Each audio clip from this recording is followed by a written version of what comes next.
Oke, selamat datang kembali di pembelajaran daring kita. Nah, untuk video kali ini kita akan membahas tentang salah satu fungsi di dalam C++ yang disebut dengan fungsi string. Nah, untuk fungsi string itu sendiri seperti apa konsepnya, pengertiannya seperti apa, itu mungkin bisa dilihat di deskripsi catatannya ya. Nah, langsung saja untuk konsepnya kita akan mulai beberapa perintah yang sering digunakan di dalam fungsi string. Dalam hal ini kita akan coba sediakan 3 buah variabel. Jadi di sini headernya kita sudah buat ya. Jadi ada studio.h, conio.h, iostream, dan yang terakhir kita menggunakan string.h. Nah, yang pertama kita buat dulu sebuah variabel teks 1. Karakternya kita buat saja 50. Namun dalam hal ini kita sudah sediakan isinya. Jadi konsepnya atau isi dari variabelnya itu statis ya. Kita buat di sini misalkan SMA Sutomo 2. Lalu kita sediakan yang berikutnya char teks 2. Kita buat Medan. Lalu kita tambahkan sebuah variabel baru, kita buat saja namanya teks 3. Oke, kita akan mulai bagian yang pertama. Kita akan coba tampilkan ya. Cout. Tampilkan variabel teks 1. Sehingga pada saat kita tampilkan seperti ini, maka pada saat dijalankan, isi dari variabel teks 1 nanti akan muncul. Oke, yaitu SMA Sutomo 2 Medan. Itu akan muncul di bagian pertama ini. Kita lanjut lagi bagian yang berikutnya.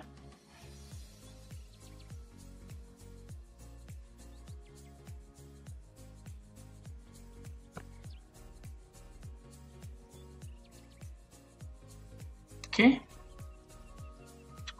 Oke, dah muncul dia SMA Sutomo 2. Isi dari variabel teks 1 ya. Kita lanjut bagian yang pertama di dalam fungsi string. Ada sebuah fungsi yang fungsinya itu adalah menghitung jumlah karakter.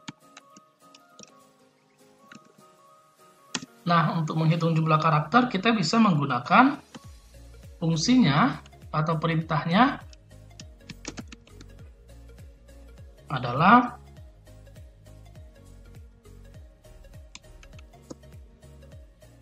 str string len, menghitung jumlah karakter. Misalkan kita mau menghitung jumlah karakter yang terdapat pada variabel teks 1. Maka pada saat kita jalankan, di sini kita bisa tambahkan ya seperti ini. Jumlah karakter sama dengan strlen teks 1.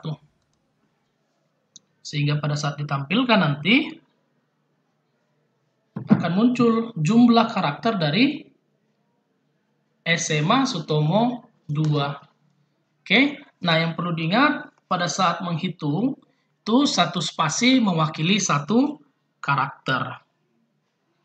Nah, kita lanjut ke bagian yang kedua, yaitu menggabung karakter atau menggabung teks ya. Kita buat menggabung teks. Misalkan kita pakai di sini strcat atau concatenate ya. Misalkan kita akan gabung antara variabel teks 1 dengan variabel teks 2. Nah, apa yang terjadi? Kita akan coba tampilkan kembali cout. Hasil gabungnya kita akan tampilkan teks 1.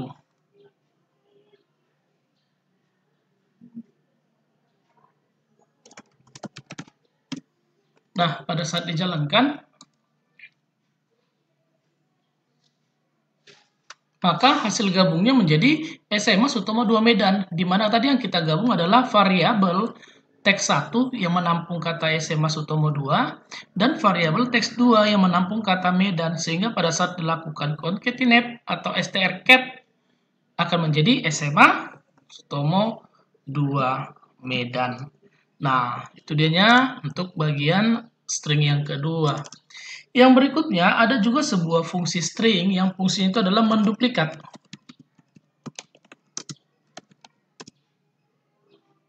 Nah, untuk menduplikat perintahnya bisa kita gunakan strcpy string copy, di mana kita akan melakukan copy di dalam variabel teks 1. Kita buat aja di variabel baru ya, teks 3. Yang mau kita duplikat adalah isi dari variabel teks 1. Jadi kita akan memasukkan isi ke variabel teks 3, di mana sumbernya kita ambil dari variabel teks 1. Lalu kita akan tampilkan cout hasil duplikat.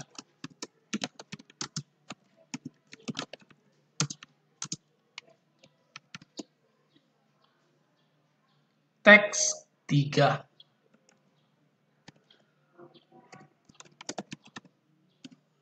Sehingga pada saat kita jalankan, di situ akan muncul hasil duplikatnya adalah SMA Sutomo 2 Medan. Nah, kenapa bisa terjadi di sini SMA Sutomo 2 Medan? Bukankah kita menggunakan variabel string copy adalah variabel teks 3 yang menampung, di mana yang kita akan duplikat itu bersumber dari variabel teks 1. Kalau kita lihat kan variabel teks 1 itu kan sebenarnya SMA Sutomo 2. Namun kenapa bisa jadi yang terduplikat itu adalah SMA Sutomo 2 Medan? Nah, itu karena berimbas dari fungsi variabel teks 1 sudah melakukan penggabungan teks. Teks 1 dan teks 2 digabung ke dalam variabel teks 1. Di mana teks 2 tadi sudah ada kata Medan ya. Jadi yang diduplikat itu bukan lagi SMA Sutomo 2, tapi SMA Sutomo 2 Medan. Seandainya variabel duplikat ini kita letakkan di atas sebelum menggabung teks, maka benar hasil dari variabel teks 3 adalah SMA Sutomo 2. Tidak ada kata Medan di dalamnya. Namun karena kita tadi sudah masukkan atau kita sudah melakukan penggabungan di dalam variabel teks 1, maka hasil di bawahnya adalah SMA Sutomo 2 Medan. Itu dia untuk bagian yang berikutnya. Yang berikutnya kembali fungsi string untuk membuat tulisan kapital. Jadi membuat semua tulisannya menjadi huruf kapital. Nah, kita bisa menggunakan fasilitas perintahnya itu cout strupr. Misalkan kita akan lakukan membuat sebuah teks kapital semua, teks 1 ya.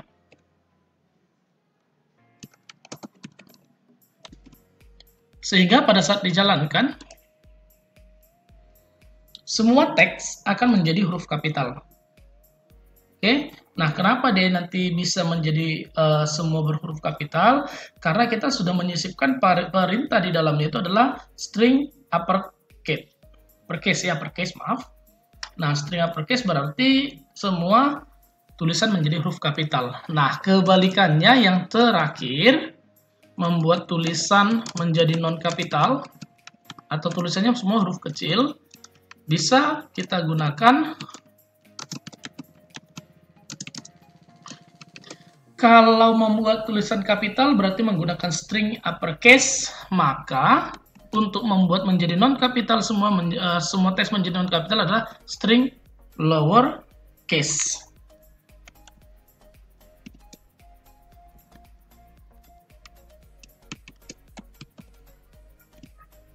Nah, ini dianya untuk bagiannya, sehingga pada saat kita jalankan semua teks akan menjadi huruf kecil. Nah, Demikianlah untuk beberapa fungsi-fungsi string. Sebenarnya ada cukup banyak lagi fungsi string, namun dalam hal ini kita membahas ini bagian pertama kita, di mana nanti untuk video-video berikutnya kita nanti akan menggunakan beberapa fungsi string di dalamnya untuk melakukan eksekusi perintah ya. Jadi perlu diingat ada beberapa, yang pertama jumlah karakter, lalu menggabung, menduplikat kapital dan non-kapital. Demikianlah video pembelajaran kita. Semoga video kali ini bermanfaat bagi kita semua. Terima kasih.